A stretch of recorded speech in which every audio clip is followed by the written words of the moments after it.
सुबह उठकर तो सभी फ्रेश और तरोताजा लगते हैं और एक मेरी बहू है जो रात हो या दिन हमेशा थकी थकी ही लगती है। काम चोरी और आलस की भी हद होती है। सरला जी अपनी बहू शीला को देखते ही बोल पड़ी, मानो उन्हें बस बहाना चाहिए था। शीला चुपचाप किचन में चली गई। उसे अब इन बातों की आदत पड़ गई थी। वह खुद नहीं समझ पाती थी कि हमेशा उसे थकान क्यों महसूस होती है। आंखें बोझिल थकी थकी सी, मानो कितने रात से जगी हो। बैठ जाए तो उठने का मन ना करे, सो जाए तो खड़े होने का मन ना करे। कहीं जाने को मन नहीं करता कि कौन कपड़े बदले, कौन तैयार हो। अभी तो 40 की भी नहीं हुई हूँ। अभी से थकी रहूंगी तो बच्चों को कौन पढ़ाएगा, कौन उनका ध्यान रखेगा। ये सब सोचते सोचते शीला किचन में काम में लग गई। नाश्ता बन गया शीला? नीरज भी ऑफिस के लिए तैयार था। हाँ, बस ला रही। शीला ने सभी को नाश्ता दे दिया पर खुद नहीं बैठ पाई। अभी सारे काम उसके इंतजार में बैठे थे। किसी ने ध्यान भी नहीं दिया कि शीला ने नाश्ता नहीं किया। अच्छा चलता हूँ, कुछ लाना है क्या बहू? तू भी साथ चली जा।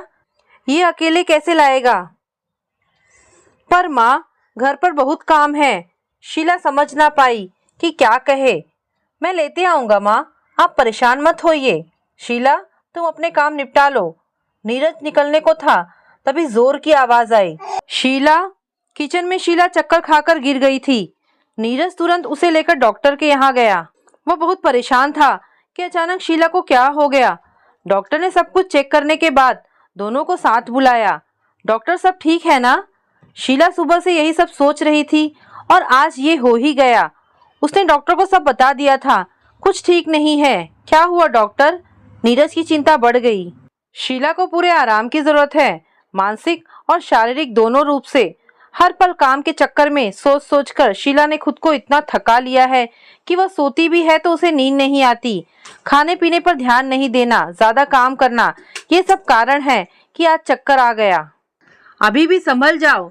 नीरज ने कभी ऐसे सोचा ही नहीं था। उसे बहुत ग्लानि महसूस हो रही थी।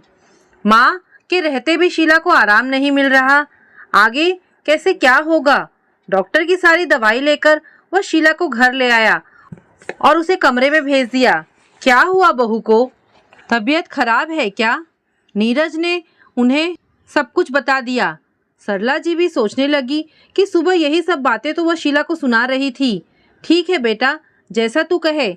अभी अभी उसकी उम्र नहीं है ये सब सहने के। उसे बोल तबीयत का ध्यान रखे और काम के लिए एक मेड रख लेते हैं। मुझे ये सब पसंद नहीं है पर समय के अनुसार ढलना ज़रूरी है। और तुम दोनों की ज़िंदगी तो अभी शुरू है, इसलिए सेहत पर ध्यान दो। जा बहू के पास बैठ और हो सके तो आज छुट्टी ले ले। नीरज को विश्वास ना था कि माँ आसानी से सब कुछ समझ जाएगी। उसने प्यार से माँ को गले लगा लिया। वह कमरे की ओर दौड़ पड़ा।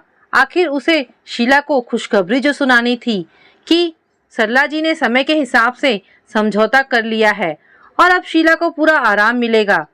दोस्तों, महिलाएं अक्सर अपना ध्यान न रखकर सबका ध्यान रखती हैं, जबकि उन्हें अपना ध्यान रखना सबसे ज़्यादा ज़रूरी है।